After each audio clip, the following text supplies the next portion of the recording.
Welcome to Podcast with a Client. I am sat over here with Powerhouse Chris Panton. This is his first ever time on a podcast, isn't it, mate? It is, yes. A fellow South Shields lad, Yeah. 44, best shape of your life, building officer, dad of two, husband, all-round just stand-up guy, really now, mate, Yeah. aren't you? Made it. Yeah. There you go, made it in life. This is good, this, actually, because I reckon you are quite nervous coming on here. Yeah, That's definitely. it. Yeah. What's it like? What were your feelings before coming on a podcast for the very first time? What were you thinking? What thoughts were going on in your head? I was hoping I could do a bit of prep, but then I think, the more prep you do, you can get blinkered, so I thought just wing it. Show up. Just wing it. Show up Put, and wing it. get your feet first. So I asked you to do this because you've had insane results with myself and the program that you've been a part of for, what's it, like 4 or 5 months now? 8 months. Fuck now. Time flies, mate. Time flies. 6 weeks started in November, so we joined up just in the new year for the full year. Amazing. So I'm curious, right? Let's cast back time, because it's always nice to go back to, and I say nice to go back to, it's good to revisit the frustration, the pain, because a lot of people watching this, that's where they'll be right now. So I'm quite curious as to where, because you're feeling on top of the world now, your energy's good, you've lost weight, you're stronger, you're fitter, you're more clear-headed. Like, tell us a bit about how you felt before you joined the program of TST. So in terms of training, I've always done some level of fitness, different sport and stuff like that. When I wasn't doing sports, going to the gym, but I could never quite get to the gym and keep it consistent. Mm-hmm. It was always do a couple of months here, do a couple of months there, then a couple of weeks here, a couple of weeks there, and then down to a couple of days here and there, and then before you know it, it's fatal. You're just not going back, and trying to get back was one of the hardest things. Yeah. And in terms of fitness, it was mainly I'd do a little bit of cardio and also some weights, but never had that tuition or coach behind her. It was always self-motivation. Yeah. Which is difficult to keep going. Temporary, right? Yeah. Always temporary. Yeah. Everyone loves every bloke as well, especially from Shields. So I always like to think we can do it on our own, don't we? But the truth is, like, the lone wolf starves. Yeah. We can go for a little while, and if you want to go fast, go alone. If you want to go far, go together. I love that quote. Yeah. And I think it's very true. Sometimes you can get really quick results, but you never keep them, do you? Like, you do great for a few months, and then, like you say, it's always start, stop, isn't it? I always seem to start getting results and then stop, but could never put my finger on the reason why I stopped. Yeah. And it was the same routine over and over for decades, basically. Yeah. All the time. Start on Monday, start after my holiday, start in January. There was always the Mondays. Yeah. Oh, yeah, Monday again. There's always another Monday, right? It's always another Monday. So was there a tipping point for you that made you think, like, fuck this, I've got to do something. Like, I'm sick of this. I need to get a handle on things. Like, was there sort of a no going back moment for you? It was more to do with trying to get in that mindset of this needs to be a lifestyle, not something you go and do half-heartedly or bits at a time or anything like that. It was trying to get the lifestyle bit in my head. So this is a good question to follow up with. What made you switch that mindset? Because most lads, right, just either want to lose a bit weight, get fit for the holiday, or their wedding photos, or, get fit for a challenge to impress their mates, or do the Great North Run once in their life. Like, what made you think it needs to be a lifestyle? It was more to do with my wife, really. Lindsay, last year, just before we joined, Lindsay lost her mum, I lost my mother-in-law, and kind of hit rock bottom. And Lindsay was in such a state at the time that it was the first time ever in my relationship. We've been together about 20 years now, married 16 years. And it was the first time in the relationship where I thought I couldn't help her. She was just deteriorating, anxiety, depression, grieving, crying all the time, being sad. And the only way I think I could get her back on her feet was to do something like this. Yeah.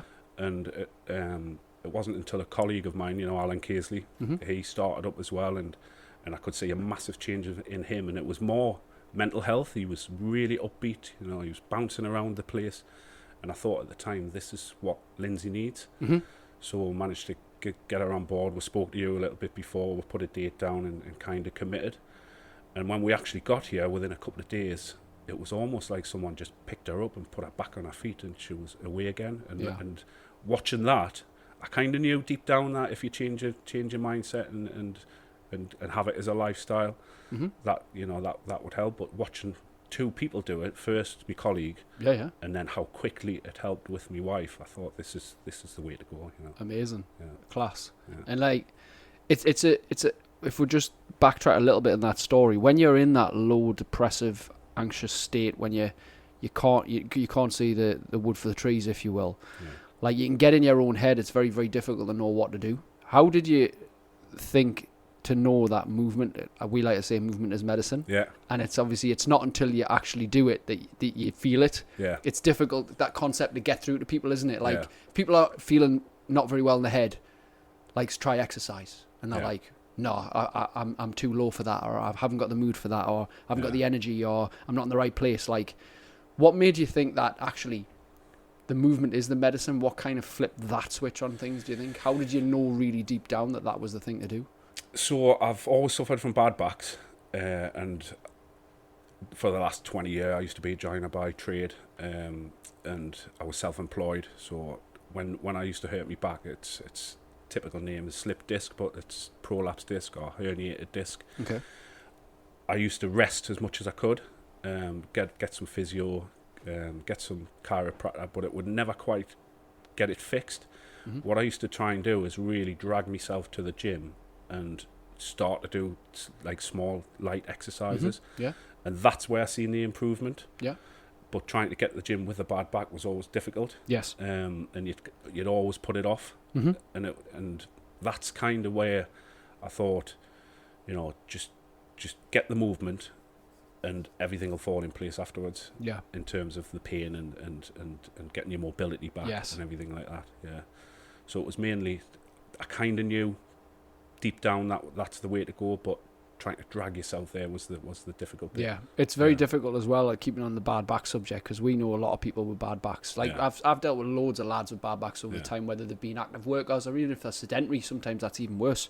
If they sit down a lot of work, like, they get a lot of back issues, or they've struggled with years. I've dealt with lads in their 40s, 50s, 60s who've complained of a bad back from one route or another, whether it been a prior injury or just overwork. But people forget that staying still is not the answer. And it's a very difficult concept to get across to a lot of people, because sometimes when you move a certain way it hurts, and we think that's that response to pain, but often the pain actually comes and accentuates and gets worse from not moving, as we've noticed as well. So I try and get that point across of movement is medicine as much as possible, and like your body needs, it's like lubrication. I agree. What's the phrase? The motion is the lotion. It's true though, right? The motion is the lotion. When you get, like, it might feel, it's like getting out of bed. It's hard at first, but when you're up and about, you feel better, right? Same with exercise, isn't it? You got an injury, as long as you haven't just done the injury or you're doing anything too crazy, like, you have to get that blood flowing, you have to get that heart pumping, you have to get that energy up, right? My motto was always, if I could get myself to the gym, I know I'm on the mend. Yes. That's the kind of thing it was. Absolutely. Absolutely. It's a difficult thing to get across to a lot of people, because either they get stuck in their own head, maybe they get the wrong advice. And I think that a lot of time as well, especially people who have injuries, whether it's a shoulder, back, knee, they listen to people who don't have the results in their life that they want. So they'll listen to their mum, or their uncle, or their dad, or like their friend, and they're not like, they don't have the results in their body that they want, but they're just, because they respect them, or they've got some love or connection with them, they'll say, oh yeah, you're right. But it's funny that, isn't it? Like, we'll just pay attention to a partner or a friend. Oh, you shouldn't do that, you'll just make it worse. Well, how do you know? What's your expertise? It's funny, isn't it? Feel, isn't it? That's that. Well, as you know, we can't rely on our feelings all the time, can we? At all. So what do you think, since joining TST, has been the biggest physical change for you? Biggest physical change is probably mental status. I've never had any mental issues where I can't deal with things or anything. I work quite well under pressure, but it just makes other things in life easy. I'm trying to think of some examples, to be honest. So physical things, do you move better? Like, do you operate better? Like, I mean, physical strength, physical fitness, ability to move. Like, the ability to move. The first time I sort of recognised I was making progress was we joined December, and that's Christmas time, and I've always went up in the loft for the tree, and it's been fine when I was young, you just whip it straight up. But over the years, as you get older, it gets more difficult and it becomes a chore.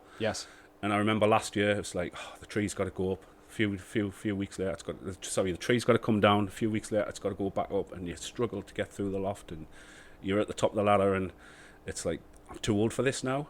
Aye. But come this year, last Christmas, when we joined in November, we'd only done 4 weeks, and it was time to get the tray out. And I still had that feeling. Got to get on the top of that ladder, shimmy through that little loft, and hang off the beams. And then all of a sudden, I was in the loft, and I stood in the loft, and I was like, I'm in the loft, I was straight in.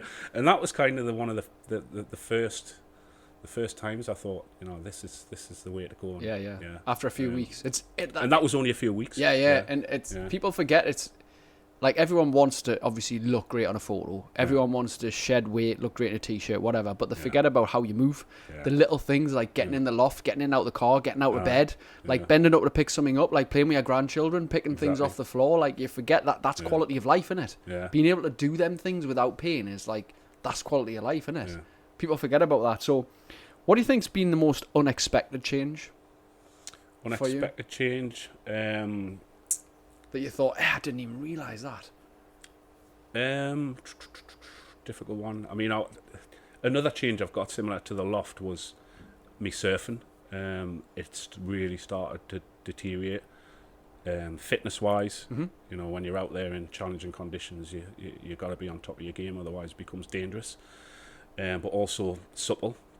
I got to the point where I couldn't stand up on my board. I couldn't, what you call pop up, where you kind of tucking your knees up to your chest, and it's all one motion.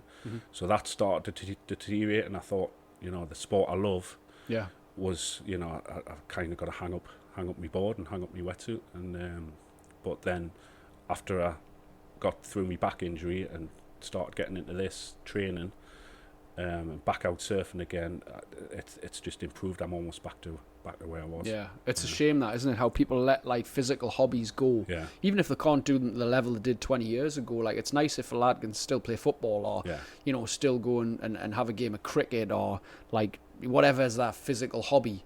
To be able to do that and not give it up, I think especially if you love doing it, especially something outdoorsy like that, it's just such a shame to think I'm getting old. And I've got my son; he does it as well, and I've done it with him since he was probably 8-year-old. So I've introduced him to surfing, and he's now better than me. But it means not only do I lose the sport I love, I lose the interaction with my son as well. Yeah, absolutely. Yeah. What does a typical day look like for you now compared to what it did before? Typical day, as in work and like whole kind of lifestyle. What would it look like in terms of getting up after work, that kind of thing? So normally, get up mornings haven't really changed, apart from we're up a lot earlier these days because we go to bed earlier. Normal routine, going to work, getting the dogs to the in-laws and stuff like that. But on the way back from work, getting in the house, it would be a case of sitting down on the settee. Once you've sat there, it's fatal. You're there for the rest of the night. Any beers in the fridge, I would have them. Just indulging in junk food, takeaways. Sometimes 3-4 takeaways a week.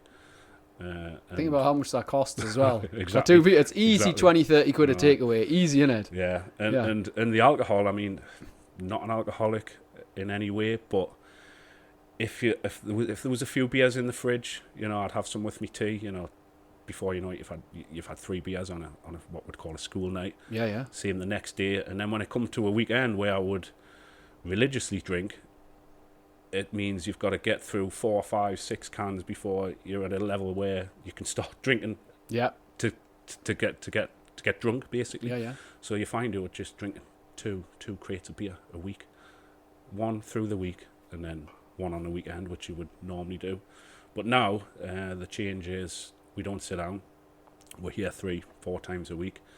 There's no beers in the fridge throughout the week, and the food we're eating is much better choices as well. And from doing that, because to some that might sound like boring lifestyle. Yeah. So, but what do you feel as a result now compared to what you would? Because obviously the beer's great when you're having it, the food's great when you're having it, but like there's always a rough feeling the next day. There's always some indigestion. There's always some medium of guilt, thinking I shouldn't be doing this as much as I should. So compared to maybe getting those, how do you feel now compared to that? So when we were going through that, it's just you can't be bothered with the day. You don't want to get out of bed.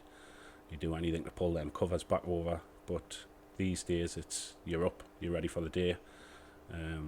You embrace the day, basically, and you know you're set. If anything gets in your way, you can manage it. How much better are you sleeping? Way better, way better. Tell us a little bit about that. So we always go to bed early.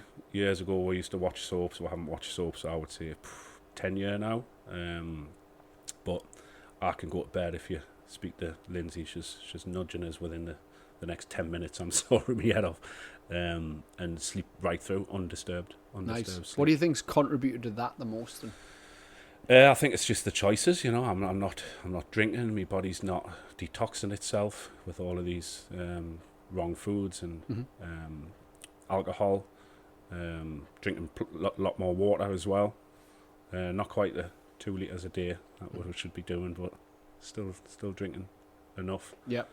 But I think it's just the general well-being of being healthy. Yeah. Yeah, Definitely. It's healthy. amazing just what a healthy lifestyle does. Yeah. Now, here's a question for you. Let's say the old self, you from 2 years ago, for example, 18 months ago, walked in here right now and sat down, what would you tell him? What would I tell? The old version of you. Oh, the old one version, that was right. still stuck in old habitual cycles, that was still drinking 4 nights a week, taking takeaways, tired, unhealthy. Just in a nutshell, snap out of it. Yeah. Stop putting yourself through this. It's pain what you put yourself through. Yeah. It is. It's torture. pain. But it's pain. But it's what's the word? It's delayed pain. Yeah. Because it's instant gratification, isn't it? It's all right at the time, but it's just delayed, ongoing pain. Yeah. But it's comfort, but it's perceived comfort.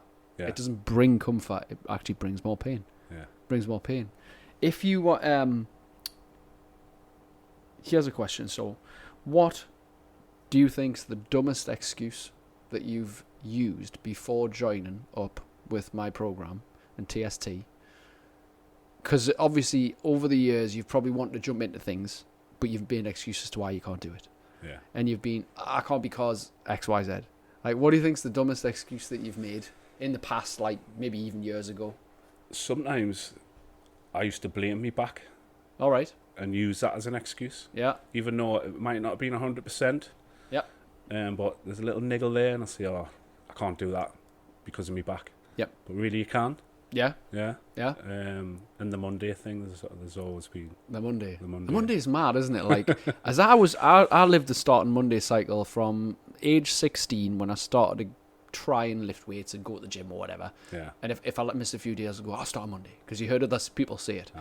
And I went all the way through probably to 26 years old before I started to change my lifestyle and think, I don't need to start on Monday. I can start on Wednesday. Why does it have to be Monday? Why is it always Monday? It's mad how we get into that cycle of always it being Monday. Yeah. It's funny that. Does. Yeah, everybody does. But do you think that just comes from who you're hanging around? No, I think it's just it's culture. It's the start of a week, start of a new week. Aye. You know, some people might say I'll start next month or anything, but Monday is the most common. I think it's just a natural starting point for people. You've actually sometimes started on a Wednesday as well, haven't you? Yeah, so the difference, going back to when I tried to do it all myself, was you'd always say start on a Monday, and if you missed the Monday or you missed the Tuesday, you know, it'd be the next Monday. Aye.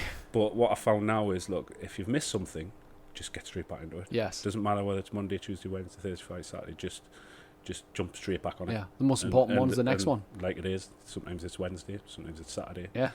So yeah, just stop waiting for Monday. Yeah, the next day. The next day. Yeah. Monday, The it's next like... opportunity, basically. Exactly, the next opportunity, all the time. All the time. What's something you can do now that you thought impossible previously? It's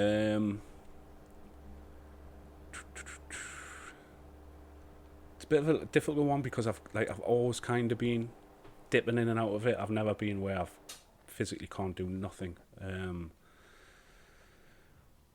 I think now I can motivate myself a bit better. Yeah. Mm-hmm. I would agree. Yeah, definitely. How did you manage to do that?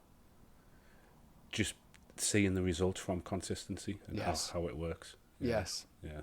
real results are consistency, right? Yeah. Anyone can get results in an 8-week period by going extreme, right? Yeah. They can go on extreme diets, they can take jabs, they can do all kinds. But who can do it for 8 months? Yeah. Who can do it for 8 years? I said Who can that do it for 8 yesterday, didn't decades? I? It's difficult to be consistent. It's the hardest part. Yeah. It's hard as out. It's most difficult because most people don't see past a few weeks.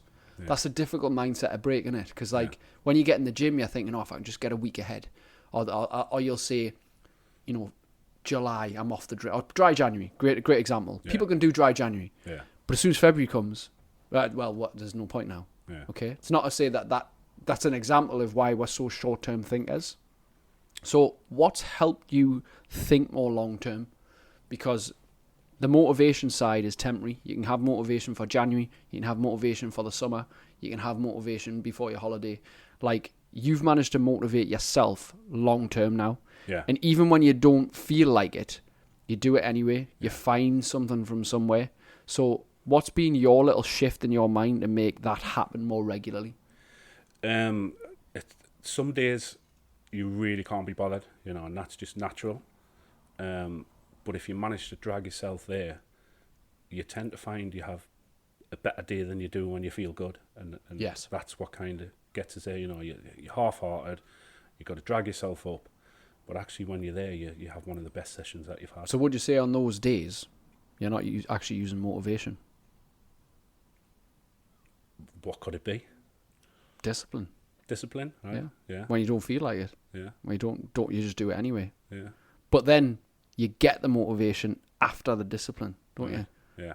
You've noticed this loads of times. Yeah. But like you just said there, that was a great point because you said it's those times that you don't feel like it where you get the most out of it. Yeah. Why do you think that is? Don't know. I'll put my perspective on it. Right. I think when you do things you don't want to do, but you know are good for you, It's a bigger achievement. it's a way bigger achievement. So if you do something you want to do, it's way easier. Yeah. If you do something you don't necessarily want to do, but you know is good for you, that's a massive pride step, isn't it? Yeah. It's a pride step. You can actually also add that to the ego, which is quite a good thing in a way because we've all got egos, right? We all want to be good. We all want to look good. We don't want to look daft. We don't want to look silly. We want to look strong, right? We want to look capable. We want to look confident and competent. But I think when you're like saying, I can do this even though I don't feel like it, for a guy, I think that's like a prideful moment. Yeah. Because it's like, I'm doing what most won't, so I can have what most others won't have. Yeah. That's what separates people who are successful from not. Yeah. You've managed to generate that kind of on demand just from, I think, obviously you've noticed the benefits clearly, like mentally, physically, emotionally. But I think as well, one thing I do always like to bring to light is how well structure and routine work. Yeah. Like, you know your days and you know your times. Yeah. You're supposed to be turning up. Yeah. Like, how impactful do you think that is for guys being able to stick to it for a program? Oh, it's massive. You need that. We don't plan anything on the days we come to the gym. Some things do come up. You know, our son's birthday last Thursday. You know, some of them things you can't get away from, but just get straight back into it after that. Yeah. So it's good because I remember that you were off on the Thursday, but then you were straight in on the Saturday. Yeah. Again. So it's just like, when's the next opportunity? When's the next thing? Yeah. Whereas most people would have been like, next week, next month, And later. once you've got that routine and that discipline and that consistency, you know, if you miss that day, kind of feel guilty. And it's almost like you haven't been there for a while. Yes. Yeah. I think that's when you honestly have a switch. Yeah. Like in your mindset when you start to feel guilty about not turning up. Yeah. Because if it's just like, I'm not bothered, you haven't hit There's that. no guilt. You haven't let that. That's where guilt can be quite powerful. Yeah. Because you're like, but I think also as well, because guilt's quite a low level emotion. I feel sometimes it's FOMO, it's fear of missing out. You can accept guilt sometimes, can't you? You can. But I think sometimes as well, like, what have I missed out on? Yeah. I've missed out. And then sometimes you hear about what we did and you're like, oh man, I wish I'd made that. I wish I was able to get there. Like, I think that fear of missing out's massive. I think we need to have that for positive things in my life. Yeah. That like, if I don't go, I'll feel guilty. If I don't go, I miss out. If I don't go, I'll lose something. I'll miss out. Like, that's gives you the urge, doesn't it? It does. Yeah. It does. It creates energy, right? It gives you more energy to want to do it. Yeah. What would you say, Chris, to somebody who's listening to this, watching this, who's on the fence about joining TST or any kind of program that's good for them, to be fair? Yeah. What would you say about anybody that's on the fence that's been looking in? Because I guarantee there's people watching this either on Instagram, Facebook, YouTube, wherever, thinking, I'd love to work with that guy. I'd love to do that one day. I'd love to be a part of something like that. Like, honestly, if they were sitting with you, what would you say to them? I would say try and not think about the gym as something to lose weight and build muscle. I would say use it as a lifestyle change. Use it to get mentally strong. Use it to make you feel better about yourself. Use it to put some structure in your life. And the bits that people think the gym is for will just fall into place naturally. Yes. Yeah. And, you know, that would go if you've got any injuries as well. Just try and put the injuries to the back of your mind and push through them, because you'll get better quicker. Yeah. That's amazing. That's what changed my mindset on consistency, was training to feel good, not really to look good. Because I started to train to look good because I thought that's what I needed. That's what everyone thinks about the gym, innit? Lose weight, get fit, build muscle. If then I'll look a certain way and I'll be appreciated by more people or whatever, or I'll look good in photos, or, you know, I'll feel better in my clothes or on my holiday. But actually, stop thinking what other people are thinking. Think more about what you're thinking about yourself and your feeling. Because train to feel good first, and then you look good as a side effect. Exactly. You always do. Yeah, train for sanity, not vanity. I love that phrase. Train for sanity. It's true though, isn't it? Like, all lads some lads want a six pack, some lads want to shed weight, which is all great. Yeah. But at the end of the day, that's not like a lasting thing. The thing that's going to keep you going is that feeling of energy, that confidence, that rush of adrenaline you get when you're challenged, being part of a community as well. What would you say has been the best part about being part of this community of TST? The community, the people are great. They're all there for different things, different reasons. One of the main things I like about this group is, you know, it doesn't matter what's going on in your life in the background. You know, you could be going through some of the worst times, but when you're here and you get into it, you get that 40, 45, 50 minutes of where all of them problems aren't in your head. You know, you're just with all of these same people who are after the same thing, for the same goal. Yeah.